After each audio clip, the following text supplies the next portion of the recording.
Welcome back to Tasha's Heirloom table. Today I am making caramel squares. I do not know whose recipe this is. All I know is a handwritten recipe that was in my grandmother's recipe box. So here's a view of the recipe. I don't know if you saw, but there are no directions on here. All there are ingredients and then 1, 2, 3, 4, 5, 6, 7 on the side. I've been baking for a long time and I know that usually this is not the order you put ingredients into a recipe. So I'm doing an experiment. I am going to follow the recipe as written, and then I'm going to use the ingredients of the recipe and bake it as I think the directions would say to bake it. So we'll see which one turns out. All right, our first ingredient as written is 1 egg slightly beaten. That's here. There's also 1 1/4 cup of brown sugar. It doesn't tell me to mix in between these, so I'm dumping it in. Now, what I would do is use the brown sugar. 1 1/4 cup is 250 grams, if you're wondering. And then last in the recipe, it calls for 1/2 cube of butter.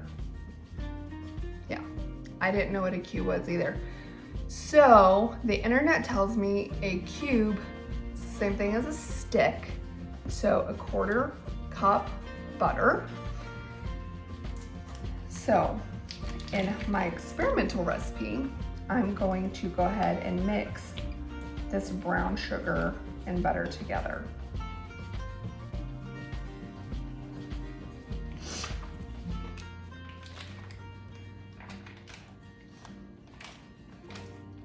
This is how I make a lot of cookie bars and cookies. And this is how you would do that. So also, I would use a mixer and not this method. So I'm regretting my choices right now. Maybe this is why she does it differently.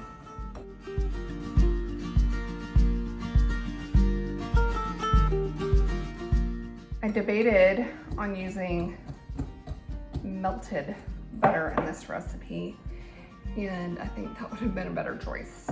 So, I'll be back. I am thinking my experiment, maybe that's why they did this the way they did, because 1/2 stick of butter isn't that much. Now, had I melted it first, probably would have been better, but this brown sugar, it doesn't tell me to mix the brown sugar and the egg, but I just feel like I need to. Look how much better that mixed up. So maybe she's onto something. Mine, not great. Okay, now to my experimental, I'm going to add the egg. This will probably help get it to the texture it needs to be. You know, if I was smarter, I would have got 2 whisks as well. But, okay, yeah, that looks a lot better. I don't know, maybe I'm onto something.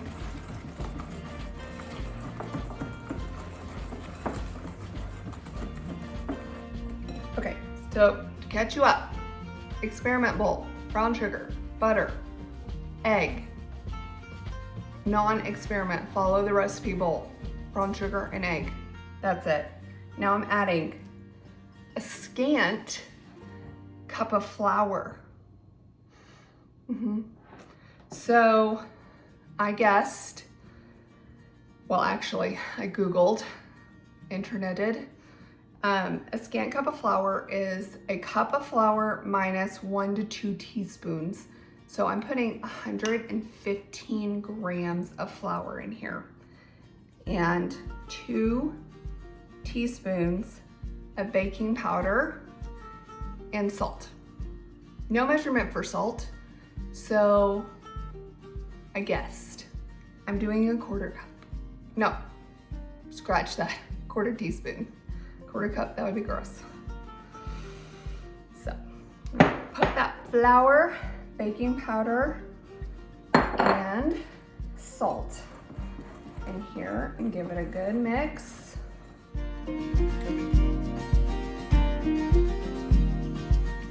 I think I would use a mixer for this.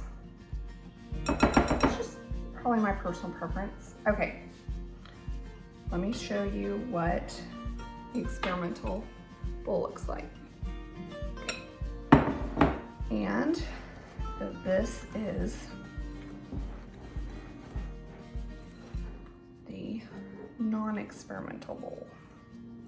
This is the actual recipe as it is written. And it's kind of getting crummy. As I'm seeing this, it doesn't say to melt the butter, but in both cases, I think melted butter would be better than softened butter. But since I did soften, but soften. I'm everywhere. I did softened butter in the other bowl. I'm gonna go ahead and do it in this. There's some consistency to my experiment. And I'm switching to a spatula. This is a really, really thick batter. And using softened butter versus, don't be like me, make better decisions.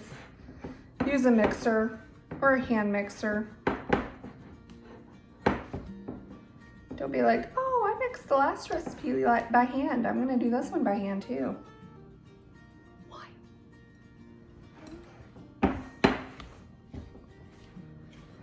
Okay.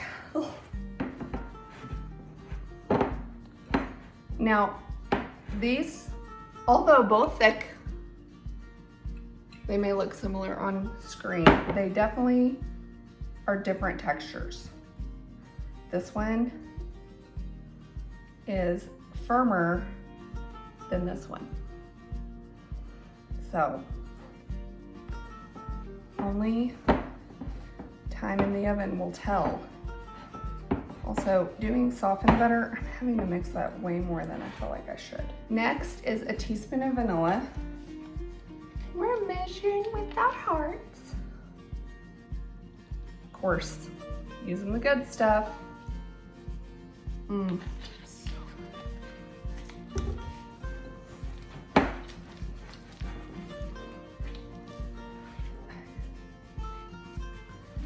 Y'all,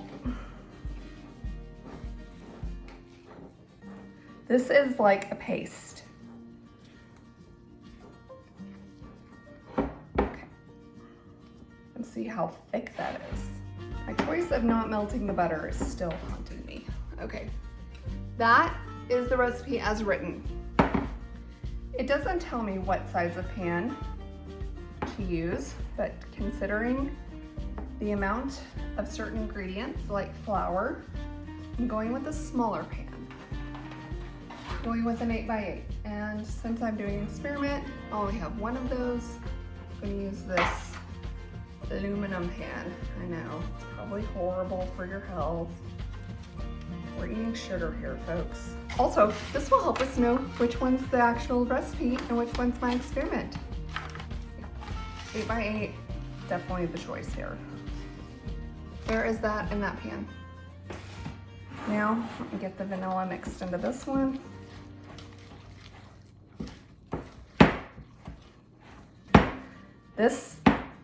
This dough is way different.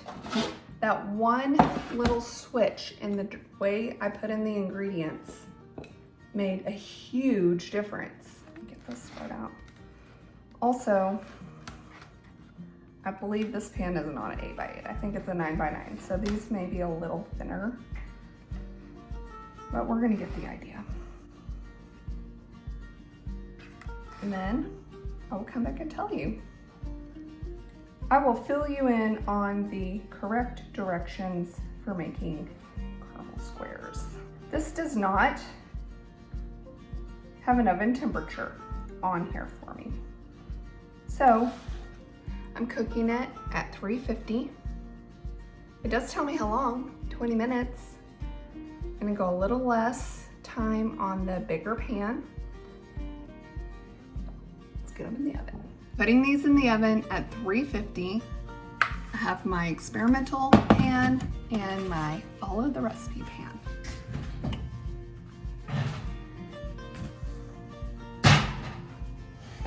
We're gonna start at 15 and then check that.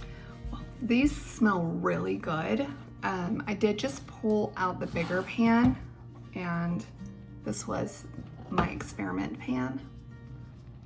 That's how they look. The top is kind of crispy. It's settling down as I've gotten it out. This other pan is baking kind of weird, so I'm not sure. Not sure what to tell you. 9x9, I don't know if it's the size or the recipe, like directions I used. I mean, it's still very, very liquidy, so I think the pan was too small. But also could be how we put in the ingredients. I don't know, we'll see in a minute. I ended up pulling this 8x8 pan out that followed the recipe card at about 23 minutes. And it just looks weird. They bubble up, and then when they come out, they settle down. They're a caramel square, so I assume they're a little flatter and chewier, but look how weird that is. I don't know why. It's like the outside has a different color. It looks chewy, and like I probably will still taste really well. But the sides on both of these bubbled up on the side, and so I'm just kind of pushing them down a little bit to see if they'll settle back in. Okay, since the larger pan and my experimental ones have been out longer, I'm gonna go ahead and cut those. I'm not entirely sure what to expect here.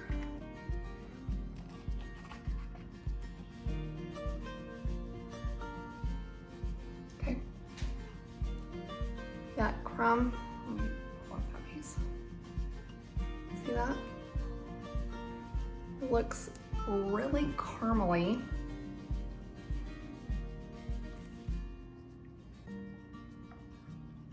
And I wasn't prepared with the plate, so let me be back.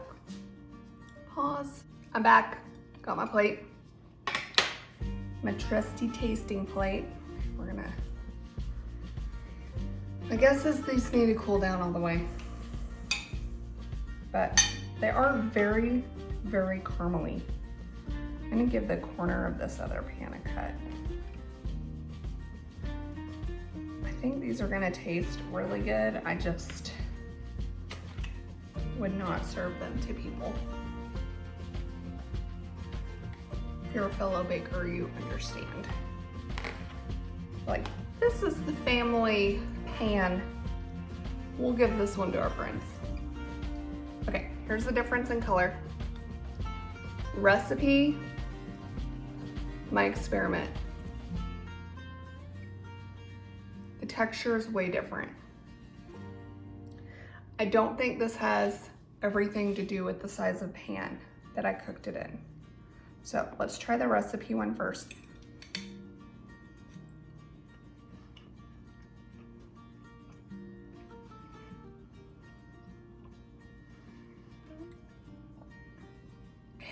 It tastes like caramel, basically. It's really chewy. Still, I think needs to cool down a little bit. Okay, let me taste this other one.